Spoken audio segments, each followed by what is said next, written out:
The channel will change. I sat and thought about what to do with this channel. It generally has condensed materials, which require a lot of work and editing.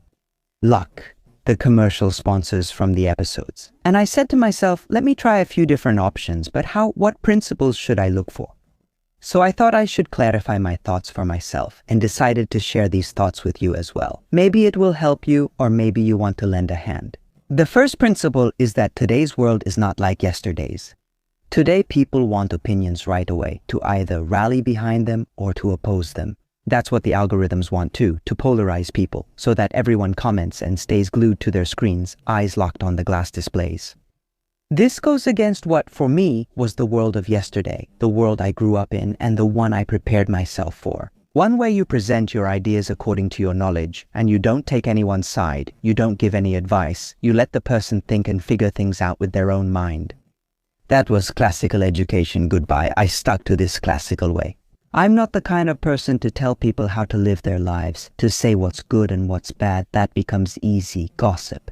I just present the facts and everyone decides for themselves. But today, the channel's audience is dropping. Who still wants just information? This happened a few years ago when information was rare. In the meantime, all the information has been put on the internet. Do you want to know about black holes? Kyrgyzstan has brilliant explanatory videos. Do you want more about the theory of relativity? PBA Spacetime has done pretty much everything, and any Romanian interested in science knew English anyway. And in the not-too-distant future, AI will make videos about anything, even better than Kyrgyzstan or PBA Spacetime. Seriously, look at this site, Notepub LM. You give it a science article, no matter how specialized, and it automatically makes a popular science podcast out of it. It works excellently. I gave it my doctoral thesis from 20 years ago, and it came up with such a great story. So, basically, the information age is gone. We've entered the age of opinions. Opinions that have to be as forceful as possible and that polarize. That's the world we're heading towards. That's basically what I need to do here too, to keep this channel relevant. So that's the first thing I'll try, with all my regret and even if it's against my beliefs. Let's see how and what the second thing will be. I'm at a point in my life where I'd like to live my life not by chasing after apples, but through its small joys. Just like the joy of working on a video for this channel. But then I'd like to do it with pleasure, on topics that are dear to me. I don't want to chase after the topics of the day just because it would increase the views. I want to think about timeless topics, like when I enjoy reading a philosophy book, so I'm listing them here to clarify things for myself as well. What's the first topic? The world I live in. It feels like the scene of a theater, where we are both the actors and the spectators. The scene is made of atoms and elementary particles, a reality described mathematically, which hides itself precisely behind this description. It's fascinating, isn't it, to live and hardly know at all what reality itself is, to know it only under its disguise. Mathematically, many things in the cosmos come to mind. The immensity of space, countless galaxies, black holes, or on the other hand, the atoms we are made of, and physics, elementary particles. But what truly fascinates me is quantum gravity, that dream of Einstein's that no one has fulfilled yet, the theory that unites general relativity with quantum mechanics. Here I think I don't understand the fundamental problem. Einstein describes curved spacetime through his equations, but he doesn't tell us why. First of all, it has to curve. We also have quantum mechanics. We have the principle of superposition and the principle of collapse, but no one tells us why. First of all, it's mandatory for them to exist in our world. I think the answer to quantum gravity might be found at the intersection of the two approaches. Not how, but why in the first place. So I'm thinking of talking more about this, because it's on my mind every day. The second thing that concerns me is who I am. This is where neural mechanisms and consciousness come in. I am an opponent of materialism and physicalism. The suffering experienced firsthand makes me believe that it cannot be an illusion hidden behind a word. As the physicalists suggest, it is possible that they are right. In this non-materialist framework, the mystery returns to solving the hard problem of consciousness. How, I don't know, I'm guessing, but I'm reading along with you. In recent years, however, I've started to look at life differently. I don't think it's so much a problem to be explained as it is one to be lived. It has to do with our human condition, which is for the most part biological. I've learned that I will die without knowing what reality or life is, a life in which man is at the mercy of the whims of the cosmos, a cosmos indifferent to man just as we are indifferent to stones.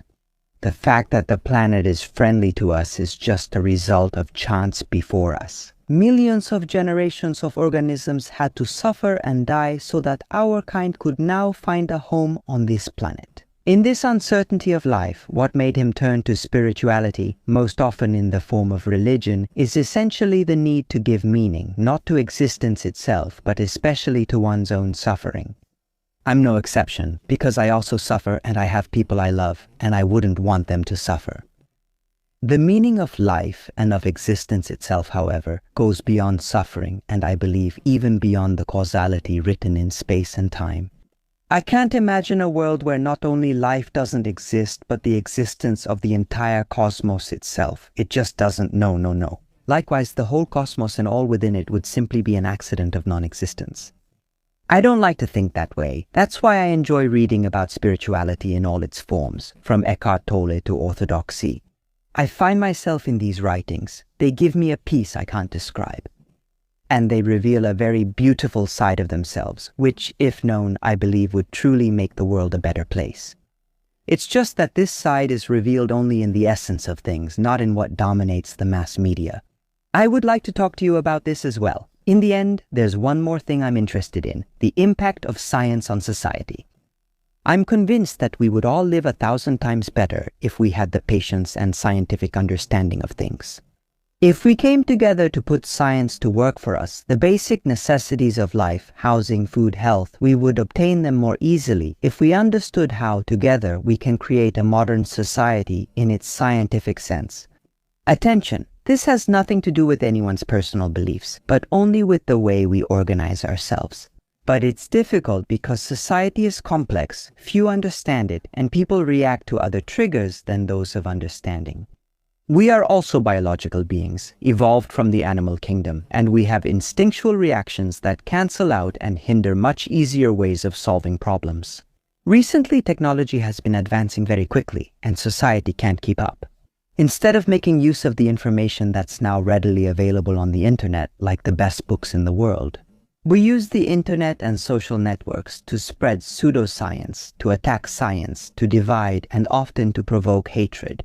And I'm thinking specifically about the thousands of hateful comments that flood social networks. The internet is a colossal failure.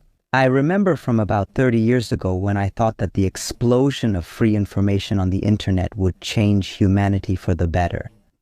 It didn't, and now artificial intelligence is coming on top of us. Are you writing about that too? But not so much for the impact it could have on society, for better or worse, but especially because it is a mirror of humanity and of the individual. Each of us will interact with it and will wonder, isn't my brain built the same way? Doesn't it also have neural networks? Doesn't it also process information in a similar way? Man will have to peel away yet another layer of what he thought he was, as a philosopher once said. We will only find out who we are when we can peel away all the explanatory layers. What remains after that, that's who we are. Whether something remains or nothing remains, both answers are staggering. Here we are at the end, and I've forgotten where we started. This is anyway a rather unusual video. The text is written firsthand. What I want to say is that I will try to change some things on this channel in the hope that I will keep it alive. Any help is welcome, including through contributions and sponsorships. Behind the videos dedicated mainly to scientific topics, there's a lot of work, and you can notice that in the complexity of the editing. That's about it. On November 1st, I will go to Bucharest for 3 months to teach a course at the Faculty of Medical Engineering and travel between Bucharest and Valcia. You also visit other YouTubers, and as much as possible, maybe we can meet in person too, at a launch event, for example, at Cărturești Verona Bookstore in Bucharest on November 13th, starting at 7 post-meridiem. Here I will debate with Professor Marius Stan, a physicist, you know him, and the actor from Breaking Bad, topics related to artificial intelligence. Until next time, you know the ending. If you haven't subscribed yet, you can do it right now by clicking this subscribe button. I'm Cristian Presura. You guys are cool, and I wish you all the best. Goodbye.